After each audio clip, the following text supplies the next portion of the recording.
suri toladan orang tua itu dimulai dari kapan? Dimulai dari ibu hamil, ya. Makanan, minuman, apa yang diucapkan, dilihat, didengar, dan dilakukan ibu, pesannya masuk ke janin. Makanan, minuman lewat plasenta. Ini aja harus dijaga, halalan toiban makanan kita. Ya, kalau dari sini aja sudah mulai ya nggak halal, nggak toib, itu sudah perkembangan sel-sel yang di dalam tubuh ini sudah mulai ya diwarnai ya ketidakseimbangan. Kemudian apa yang diucapkan, dilihat, didengar oleh ibu dilakukan jalan nanti ini lewat sistem saraf karena kayak kabel listrik. Dia membawa pesan. Ibu-ibu ngomong misalnya ya mencela tetangga gitu ya. Atau ya saat ini ya ibu hamil jadi netizen. Terus dia mencela yang lain-lain. Aduh hati-hati. Omongan itu bisa masuk di otaknya bayi. Sementara ibu hamil sekarang kan pegang gawainya luar biasa ya. Ya gimana Bu Devi ya, kalau zaman saya dulu waktu hamil masih banyak pegangnya buku karena gawe masih aduh sedikit banget ya. Ibu-ibu sekarang Masya Allah ya. Jadi perilaku ibu saat hamil sangat mempengaruhi janin dan otak janin merekam kebiasaan ibu ya. Memang gawai ini alat media ya, kontennya bisa yang bagus-bagus. Kita bisa ngaji pakai gawai kan, bisa dengar tausiah pakai gawai juga, pakai gadget juga. Ya ini dia, makanya nih buat ibu-ibu muda ya mungkin kalau nanti hamil ingat baik-baik. Ini masuk kerekam sama otak anak. Kebiasaan ibu bergawe itu udah direkam oleh otak anak. Apalagi sudah bergawe nontonnya TikTok terus, waduh. Ya, kemudian TikToknya bukan yang nasihat, ya Allah ya. Jadi jangan salah nanti bayinya lahir udah TikTokan juga ya Bu Devi. Karena apa? Karena ini ya sudah direkam oleh si kepala atau otaknya janin ini ya. Kemudian lagi di dalam otak ya, ini juga saya sering sosialisasikan karena harus saya cerita ini. Para ilmuwan ya ingin mengaitkan antara otak dan perilaku fisik, maka mereka dari 100 miliar tadi, mereka cari lagi sel-sel dalam otak. Mereka menemukan nih, ilmuwan menemukan sejenis neuron dalam otak yang secara teoritis dapat dikatakan sebagai penyebab utama mengapa seseorang bisa belajar dengan mengamati orang lain, Masya Allah. Ya, nama sel itu ya mirror neuron atau neuron cermin. Jumlahnya sekitar 30% di otak manusia ya. Bahkan bukan hanya manusia, hewan mamalia, reptil itu juga ada neuron cermin yang cuma lebih sedikit. Neuron cermin inilah yang membuat seseorang itu bisa belajar melihat orang lain. Dan neuron cermin ini sudah aktif sejak apa? Sejak bayi lahir. Contoh orang tua, aduh dahsyat banget ini buat bayi. Jadi kalau begini gayanya orang tua dari awal, maka ya terekam lagi. Coba bayangin waktu di dalam rahim sudah terekam, ini apa yang dilakukan oleh ibu, pas lahir dia dibiarkan kayak gini. Padahal ini lagi bagus-bagusnya sambungan di otak untuk dikasihkan informasi, data, masukan, hal-hal yang real. Ya, diajak bicara, distimulasi pengenalan benda-benda yang real. Bukan yang dilihat dari gawai, karena gawai hanya 2 dimensi nanti. Nanti otak yang tersambung nggak banyak, ini rugi. Ya. Asosiasi Pediatrik Amerika mewakili Asosiasi Pediatrik Internasional mengatakan ya, pokoknya dari 0 hari sampai 2 tahun jauhkan anak dari gawai. Ya, dari gadget. Kenapa? Rugi nanti otaknya, rugi. Ya, kalau udah rugi ya macam-macam kerugiannya ya, terutama kalau kita sambungan otak rugi banget ini. Otak anak-anak tidak distimulasi dengan ya banyak dan dengan hal-hal yang real ya. Nah, jadi kalau nanti udah dari begini dia melihat ya bapak ibunya, kemudian baru mau diatur penggunaan gawai, itu kesulitan banget.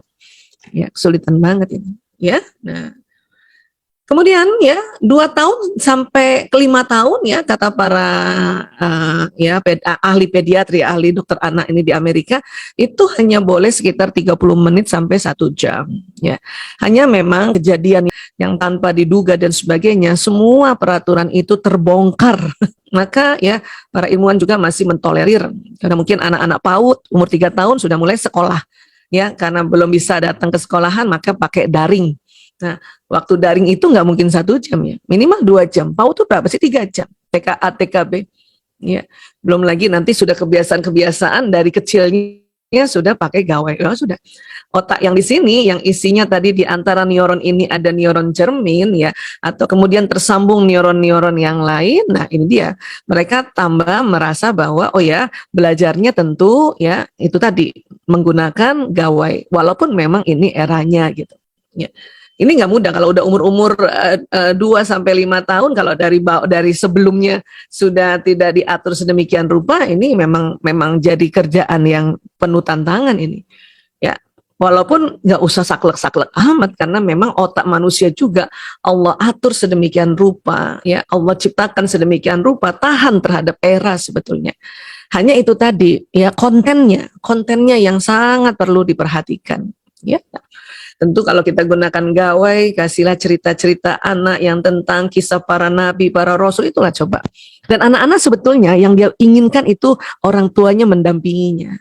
Cuman kadang kita dengan alasan kesibukan juga kita tidak bisa mendampingi, akhirnya ya dibiarkan sedemikian rupa seperti itu. Ya, anak-anak suka kok main yang non gawai, misalnya Lego atau permainan lain. Yang penting ibunya nemenin, itu sebetulnya anak-anak keinginannya sebetulnya.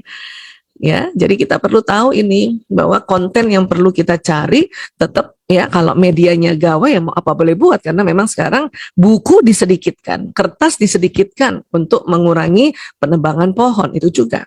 Ya, nah, jadi ya tentang suri toladan orang tua ini sangat penting, karena apa yang didengar, dilihat, dirasakan, diucapkan atau dia terima di dalam kulitnya anak-anak itu terjadi sambungan. Sehingga sekali lagi kalau ibu-ibu misalnya mengatur penggunaan gadget, terutama waktu SD ya, TK sama SD masih bisa diatur dengan alarm kah, ya, dengan mengatur jadwal. Tapi itu tadi konsekuensinya orang tua juga dong simpen gawainya.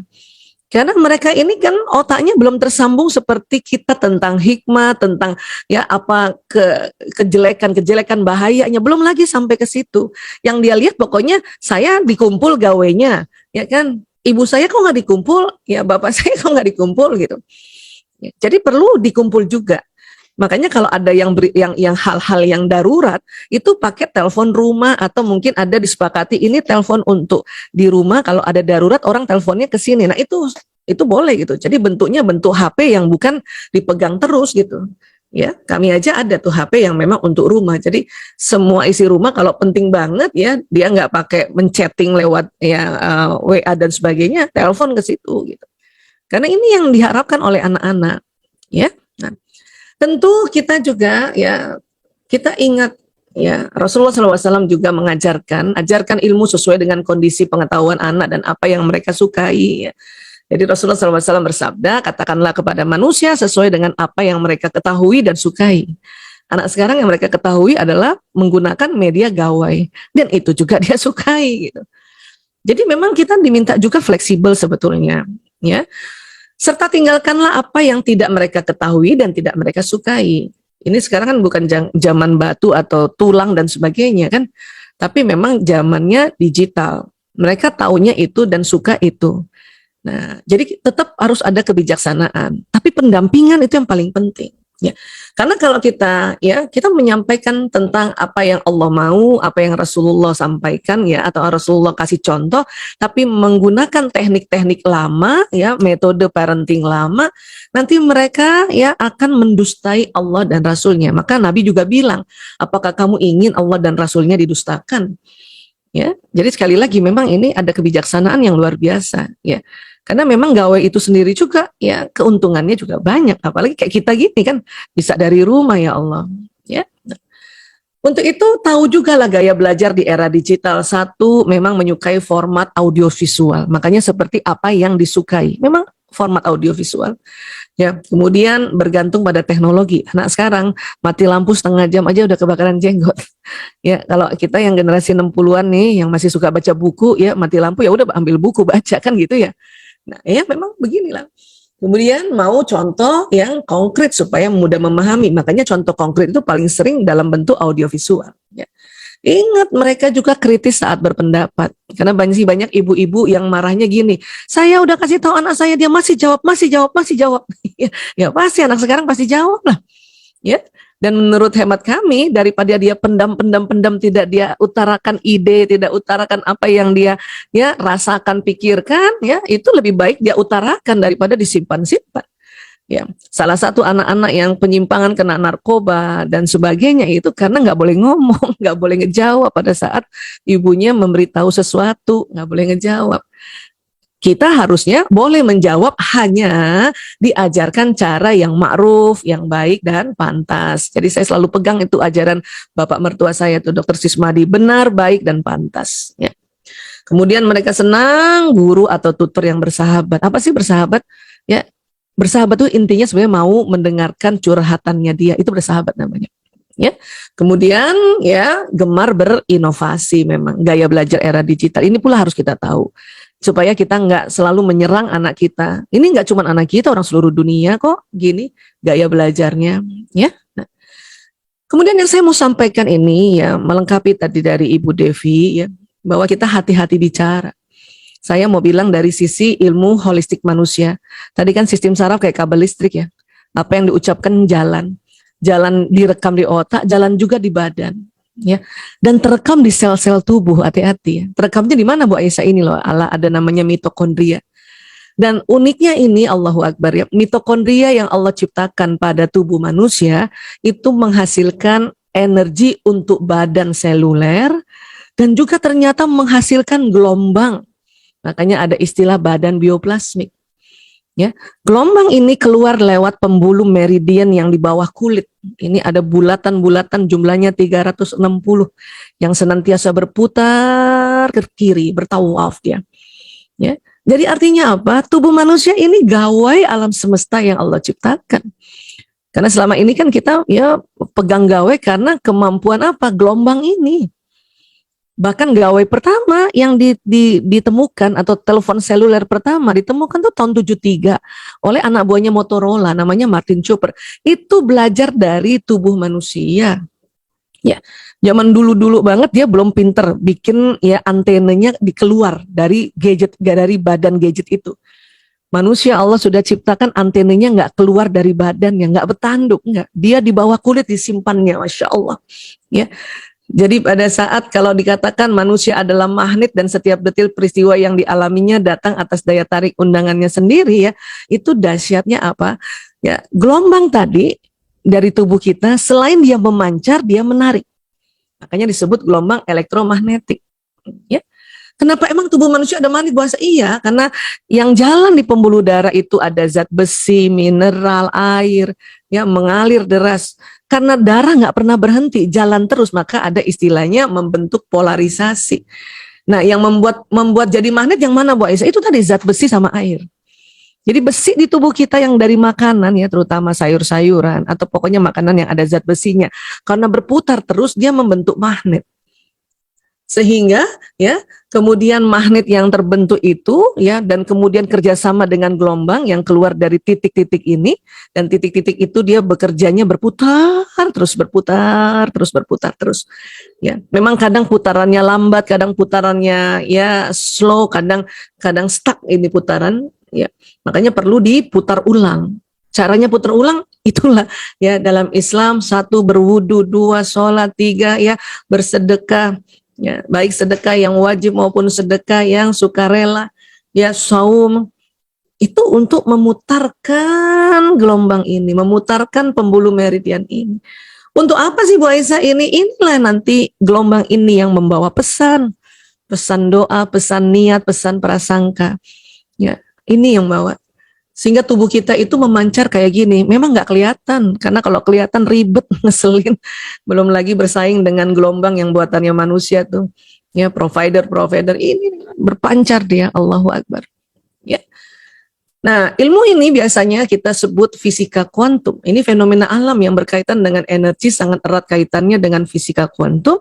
Energi dapat menembus ruang dan waktu. Kalau ada orang nggak percaya bahwa tubuh kita mengeluarkan gelombang, itu namanya meremehkan Allah Ta'ala. Na'udzubillah min dzalik. Ya, ini yang buatan manusia aja, Zoom, gawai kita percaya ada gelombang, masa tubuh kita nggak percaya? Padahal dari dulu itu gelombang itulah. Dan kenapa salah satunya kita disuruh ibadah khusus itu dalam rangka memperpanjang sinyal. Bahkan sinyal kita lebih dari 4G. Ya, dan bisa tembus apa? Tembus alam. Gawai Zoom nggak bisa tembus alam barzah. Nggak bisa. Ya, baru sampai alam dunia kita bisa tembus, makanya bisa mendoakan. Ya, nah ini namanya fisika kuantum ya. Nah, jadi sebetulnya kita ini memancarkan gelombang. ya, memancarkan gelombang. Hanya sayangnya ini nggak dipelajari dari kecil, sehingga pada saat anak-anak diperkenalkan gawai, makanya dia kagum dengan gelombang yang ada di gawai ini. Inilah saya insya Allah ya tetap rajin setiap hari mensosialisasikan sahabat-sahabat saya yang ikut hadir di sini. Udah sering dengar saya ngomong kayak gini. Kenapa?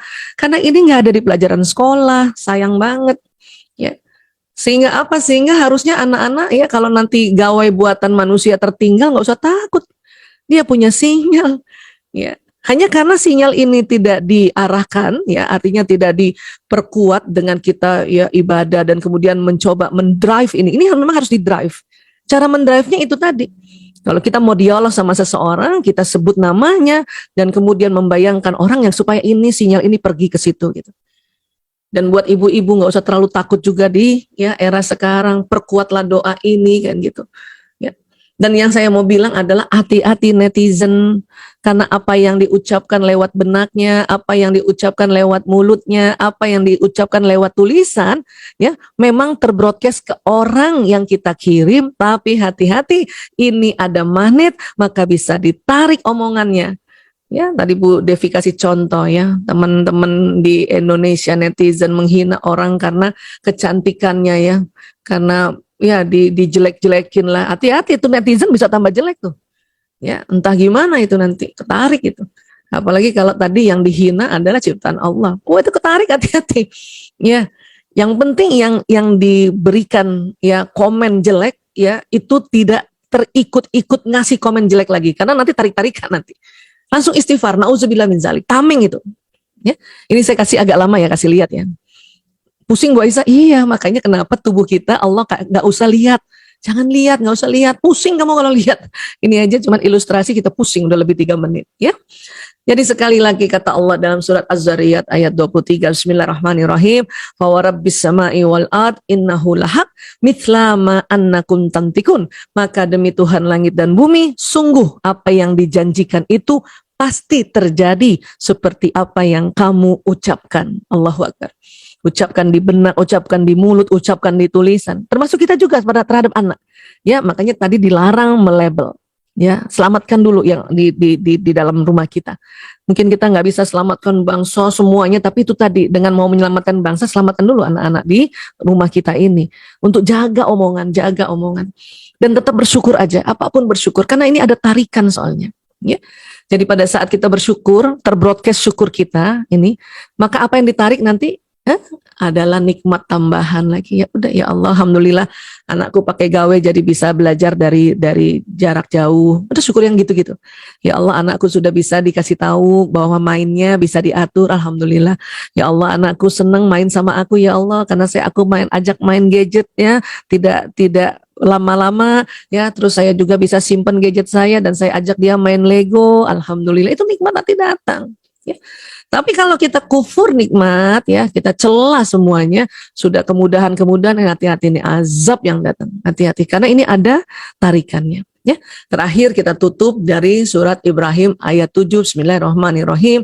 Wa ista'azzana rabbukum la in syakartum la azidannakum wa la in kafartum inna azabi lasyadid. Ya. Dan ingatlah juga tak kala Tuhanmu memaklumkan, sesungguhnya jika kamu bersyukur, pasti aku akan menambah nikmat kepadamu. Allahu Akbar. Ya. Dan jika kamu mengingkari nikmatku, maka sesungguhnya azabku sangat pedih. Ya. Jadi sekali lagi, manusia adalah gawai alam semesta yang Allah ciptakan.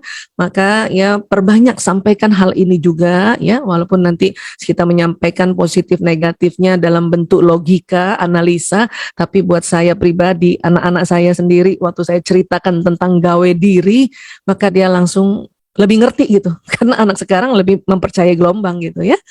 Baik, terima kasih, ini yang bisa saya sampaikan. Lebih kurangnya mohon maaf lahir batin. Wabillahi taufiq wal hidayah. Wallahu a'lam bishawab. Assalamualaikum warahmatullahi wabarakatuh.